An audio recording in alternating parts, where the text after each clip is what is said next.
তো বাচ্চু ভাই আমাদের দেশে যতগুলো ক্যামেরাম্যান ছিল তাদের মধ্যে উনি একজন অন্যতম ছিল এবং উনি মারা যাওয়ার পর থেকে ওনার মতো বড় ক্যামেরাম্যান নাই এবং এর আগেও যারা বেঁচে ছিল তাদের মধ্যে আব্দুল লতিফ বাচ্চুই ছিলেন সবচেয়ে বড় ক্যামেরাম্যান।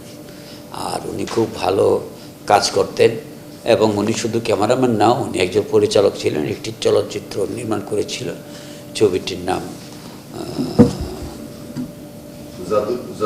জাদুর বাঁশি।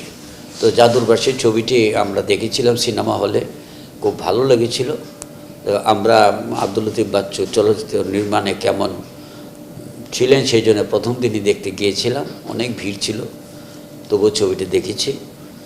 আর উনি আমার ক্যামেরাম্যান ছিল না, আমার ক্যামেরা অন্য ছিল, কিন্তু একদিন আমি 2 নম্বর ফ্লোরে শুটিং করছিলাম, তো আমার ক্যামেরাম্যান ছিল না। তো ওনার যে চিফ অ্যাসিস্ট্যান্ট উনি লাইট করতেছিল, আমি কিন্তু ক্যামেরা অপারেট করি।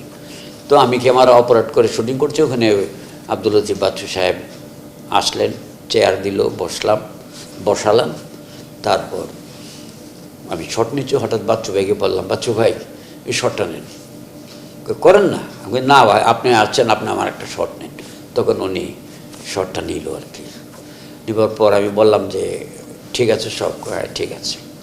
তো এই আর কি, বাচ্চু ভাই দেখা হলে খুব হাস্যোজ্জ্বল লোক ছিলেন, দেখা হলে এসে কথা বলতো, মজার কথা বলতো, খুব মজার কথা বলতো। তো উনি মারা গেছেন, আল্লাহ ওনাকে বেশ নসিব করুক, ওনার আত্মার উপর শান্তি বর্ষিত করুক, এই আর কি বলবো। যেহেতু অসংখ্য